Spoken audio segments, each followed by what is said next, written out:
Always Another Way was set up in 2016 to improve mental wellbeing in West Cumbria. We're funded by Copeland Community Funding, which is an amazing opportunity for us to deliver to the Copeland community. We run groups, one-to-one sessions. Our groups are for adults and for young people. We have walking football, we deliver alternative therapies, coping strategies. We might use aromatherapy, Reiki, massage, laughter yoga to help them with their coping strategies, to help them get back out if they're isolated in their homes, if they are struggling with school, their relationships, either that's a personal relationship, parents. And we like to think it's a low-level prevention that we're delivering for the community so that it helps strategy services and we alleviate those big waiting lists that are out there. So we get a range of referrals, mainly professional referrals, whether that be from social prescribers or the NHS. We find that most of our clients have already made that big step just by reaching out to us. By reaching out to us and establishing a connection with us, with a trusted person that they can share things with, and that really is the first step to improving their mental well-being.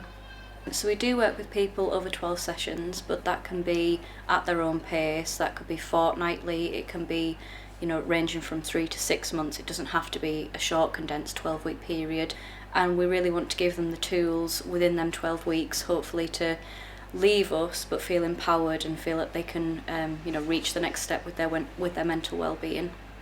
When I took over Always Another Way in 2021, we had 3 coping strategy workers and we now have 7, and the equivalent of 8 part-time members of staff out delivering in the community.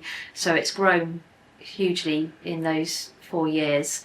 The Copeland Community Fund supported us for a year from 23 to 24, and then we've been now awarded a 3-year grant, which takes us to a bit more security for the next 3 years, and we feel that we can then really push on all our projects and making them work that bit better, because you've got that security and knowing that you've got the backing. Just recently it started to pick up some pace, and unfortunately that means that the mental wellbeing in West Cumbria and Copeland is obviously just slightly tipping over and not being as well. Going forward, we will need to increase maybe staff members, increase our area of delivery, and so we will be looking for further funding to secure Always Another Way's future, to make sure that we deliver and keep delivering improving mental wellbeing in West Cumbria.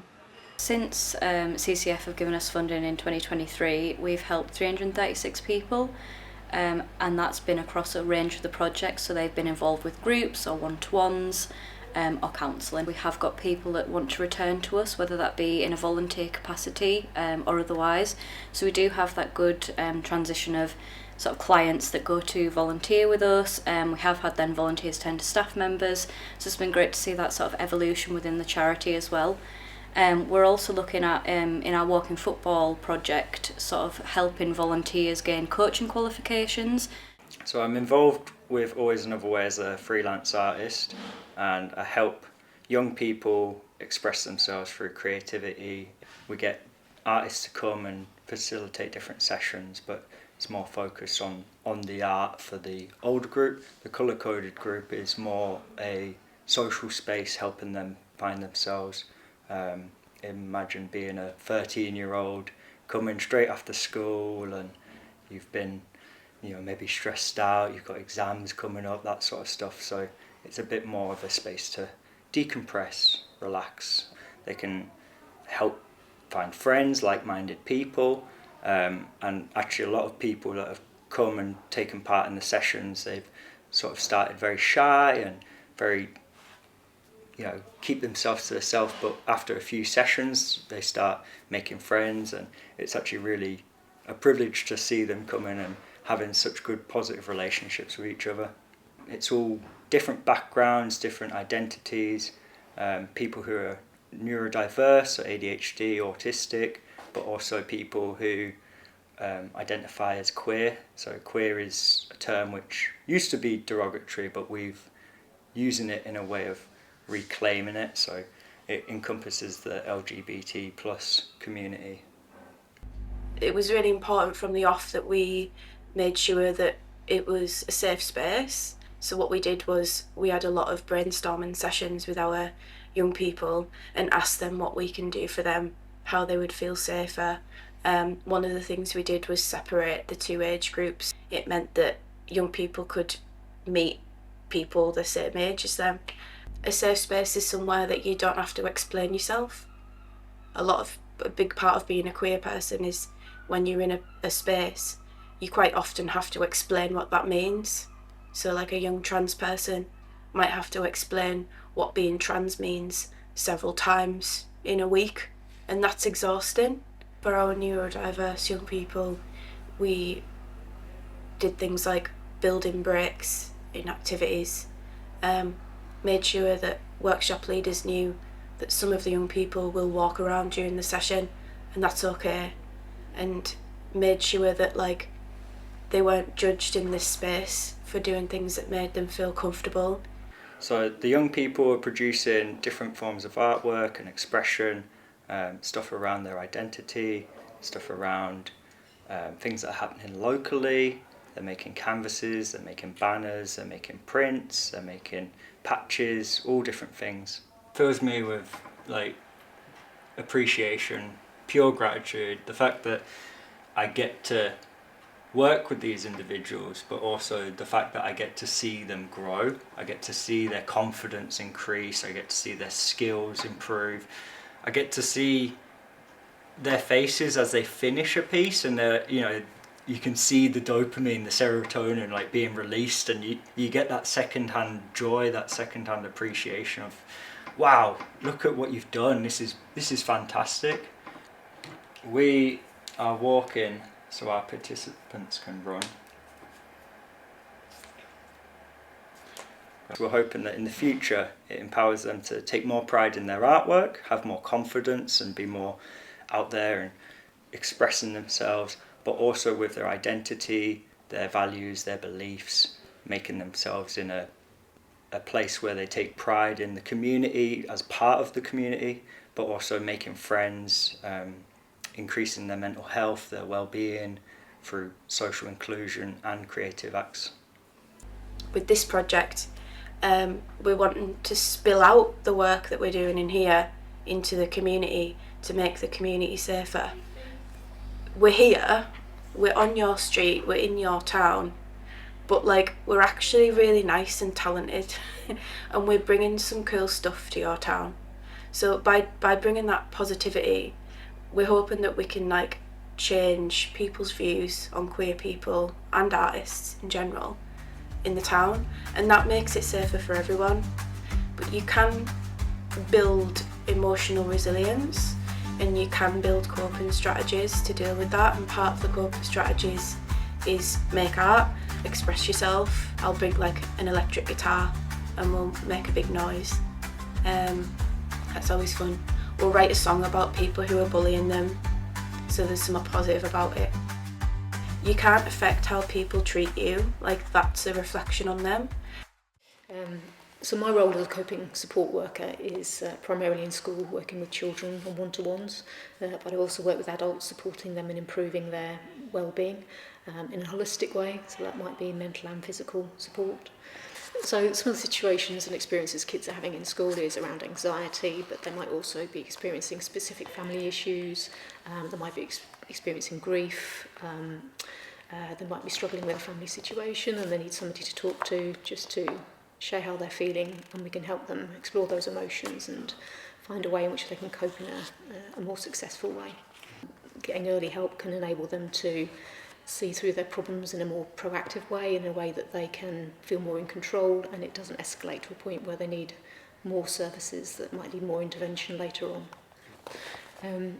So developing a positive mindset is a really important factor in the work that we do with children and adults, enabling them to kind of look at the world around them, and whereas we can work with their specific issues, we're also getting them to appreciate the many good factors they have in their lives, And that might involve family, it might involve getting more active, it might involve appreciating just the little things that they've got around them that can be really sustaining in a positive way. We tend to find that over our sessions, clients are able to see that they have progressed, that they have recognised the issues that they were struggling with, which initially they might have come in not knowing what's wrong, so we can help them figure out what they need the help with. And over time they recognise that that is an area that they need to continue to work on. We may not solve problems within the time span that we work with our clients, but they recognise that this needs ongoing work from themselves, and they appreciate the support that they've had to get them to the point that they have when they leave our service. Well, before Always Another Way came to help me, I was really introverted. I was always in my house. I wasn't going anywhere. I wasn't looking after myself. When it comes to health, which as somebody who's had a kidney transplant, it's really important that I look after my health. And I wasn't sleeping well at the time. I was not as into like nutritional stuff as I am now. I literally wasn't going anywhere.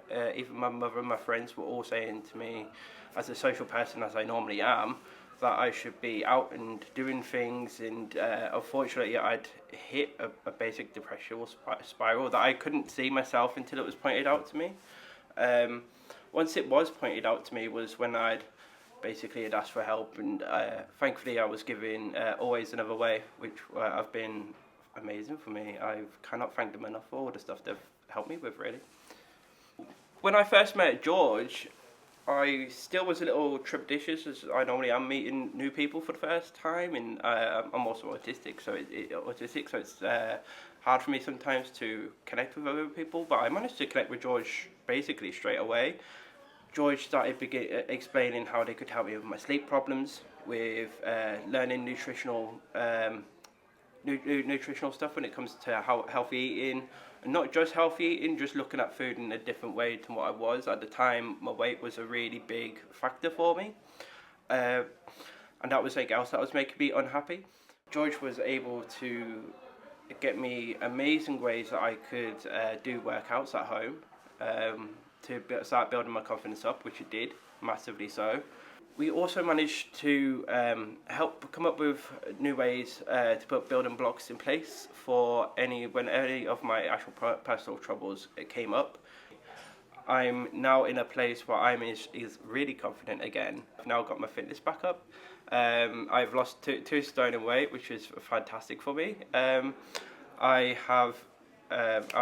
getting myself out now almost every day. One of the other things that I have also spoke to George about is at the time when people would invite me to things, I would always say no. Now I'm at the point in my life where I'll just always say yes, and which has been fantastic for me, really. It's given me a new outlook, and even on days where I do still have dark days, I've always got things coming up, or ways to be going out, or things to look forward to, especially coming to the Friday groups that we do here in Whitehaven, which is fantastic, and our group is lovely.